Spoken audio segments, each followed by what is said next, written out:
Hey there, everybody. Thanks for joining me for another one-man review.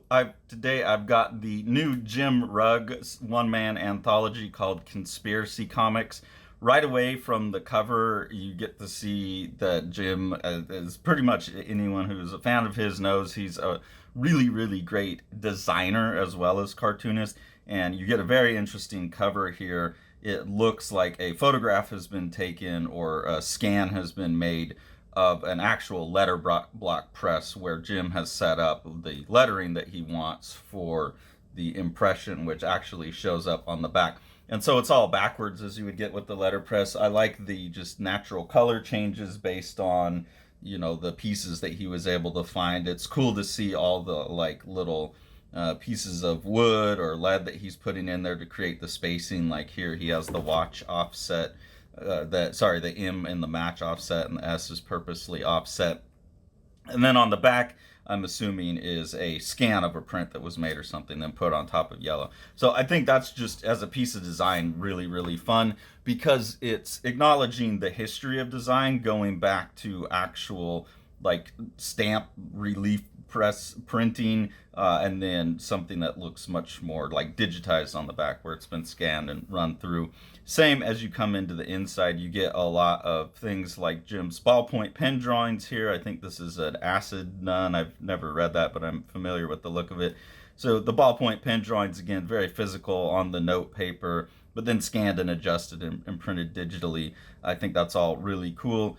Having recently just finished Everything I Love is Monsters, like it's hard not to see some kind of influence there. But I don't know, like this is something Jim does too. So I don't know if Jim and Emil Ferris came to this on their own or if one of them was influenced by each other. But like on the notebook paper with the lines and stuff, it's really hard not to immediately think of that.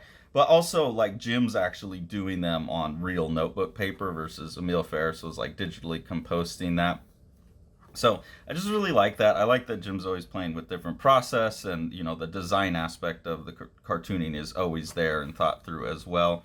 On the inside, we get a dedication to Ed Piskor, which is pretty heartbreaking. It's hard to see, it's hard to read, but I'm glad that the production on this wasn't finished yet, that Jim was able to go back and put that in there. And also, just as a fan of Jim and someone who has really appreciated the support that Cartoonist Kayfabe gave us on Living the Line, especially Jim, has been very, very supportive of us, and someone that I know Sean talks to more frequently than I do, but someone who really has helped us out a lot.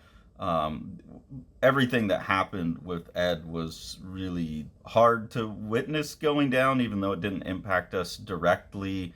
And I try and like leave people alone in those kind of times. Like I don't deal with Jim directly enough to be sending messages or anything like that. And having experienced loss, I know that you're getting too, like, you kind of just want to be left alone for a while. You don't want a million messages coming in. So I don't think we've ever really touched on that on the channel too much, and it's just heartbreaking. And I'm really glad to see that Jim is carrying on, and that within a month or two he's got a new product out and all of this stuff. That's really heartening to see. That kind of thing could really shut someone down, and we'd be losing a really valuable member of our community and a valuable inspiration in our community as well, an artist we all look up to, as we did with Ed. But we don't need to lose two of them. So really, really glad, Jim, to see that you're making stuff. Really glad to have your book, and I can't imagine, but keep on going, man. You mean a lot to a lot of people. A lot of people. So anyways, onto the content. The first story here is a story of a B-52 falling into the river in Pittsburgh. So a local legend for the artists that grew up in Pittsburgh. This is called What Really Happened to That B-52 Bomber. On this one, I'm trying to pay attention to like the different production things that Jim's trying out, because I know like him and Ed share that with me, and Sean were really dorks about production. On this one, it looks like he's doing some kind of blue line coloring, because it looks like he's actually coloring with watercolors or gouache or something, and then digitally composting that in with the inks is kind of what it feels like. There's also a lot of nice like weathering on the pages and things like that. There's some kind of paper that's been scanned in to make it look like an old paper.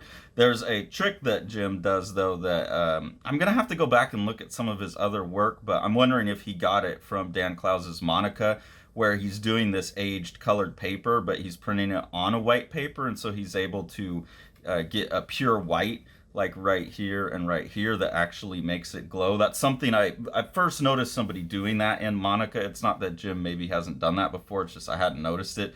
But I'm curious to go back and look at his other recent book like this, the crime comics, and see if he was doing that, or see if that's something he picked up from Monica. That'd be interesting. Then, as with the crime comics, I feel like this is an ongoing series that's actually all related, even though we're getting a bunch of number ones, because there's another wrestling story here. So here we have a story about World Class Championship Wrestling presents, and we have Ric Flair versus Freebird Terry Gordy, which is before my interest in wrestling. But this is kind of peak Jim Rugg cartooning. I think when he's got these wrestler guys, you can tell he loves it. Gives them a chance to do these kind of really old school page compositions, all this awesome lettering up here, and again doing it on that grayed out paper so it looks aged. This one looks like it was probably colored digitally, but it's mimicking the look of these flat old school colors, except Jim's not going in and putting the Ben Day dots in there. It's a nice flat color. So I really like this. I think this is my preference for how comics would be reprinted. I do like the richer black. I don't like this desaturated black as much. It would be cool to see these colors with the richer black just to see, but obviously Jim's going for a certain look and he's doing exactly what he wants on there. So that's a fun little, I think, 3-pager.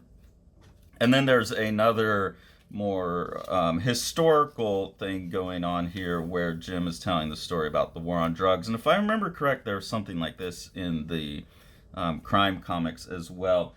On this page, there's some really interesting production things that Jim is doing that kind of mimic some of the like almost production errors you would see in old comics, but I think Jim uses it, especially in this panel, to good artistic effects. So and right up here there's a very purposeful bit as well where the black that's being printed on here isn't going on full black. So when it has and this would be the case anyways, but when you have other colors underneath the black, it actually makes a richer, darker black.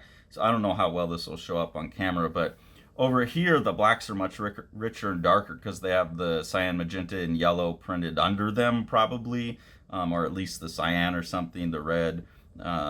Here, that's been like almost not even just stripped away, but like the gray has been colorized and lightened a little bit. So there's a fade, like this part of the page has faded, which is a really cool look. But then on this panel, it's very textured. So it looks like this was done very intentionally to create a color differentiation between this part of the shadow being the darker black and this part being a more like red black. Even though this is the line art coming out to here, there's a very intentionally scanned and placed texture that breaks that shadow up. And I really, really like the look of that. It confirms for me that something I was going to try on Bound will probably work pretty good. I feel like I'm going to be stealing too many production tricks from Jim for Bound, but yeah, this is something I've wanted to try in Bound and now have more confidence to do it. And then I'm stealing the idea of the spot gloss from Jim's book as well, his Aphrodisiac book.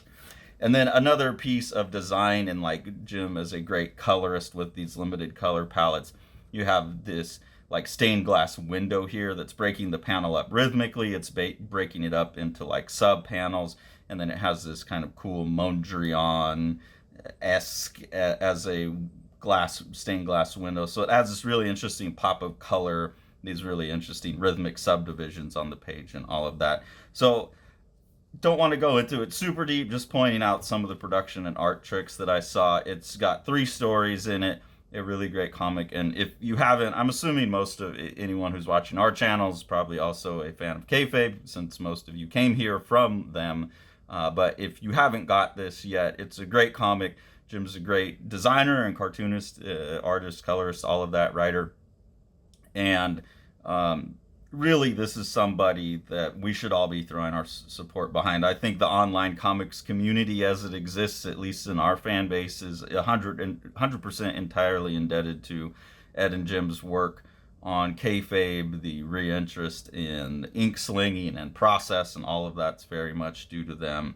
So you know, now one of these people that we owe a lot to is going through a very hard time. So get out there, buy the book, support Jim, like blow this through the roof. Let him know that we're out here and we all love him and we care for him and we appreciate what he's done for the community by grabbing yourself a copy of Conspiracy Comics #1. The Eisner nominated The Strange Death of Alex Raymond by Dave Sim and myself. This is a gorgeously illustrated and designed book, Dave doing most of the illustration. Amazing compositions throughout. What Dave is doing is he's recording his obsession with the death of master cartoonist Alex Raymond behind the wheel of Stan Drake's car when they got into a car crash. The best description of the book that I've heard is that it's like understanding comics with pages like this, mixed with something like From Hell when you get into the theories about, you know, what actually happened with the car crash. And then with Sean on production, it's just one of the most gorgeously printed books you could get a hold of.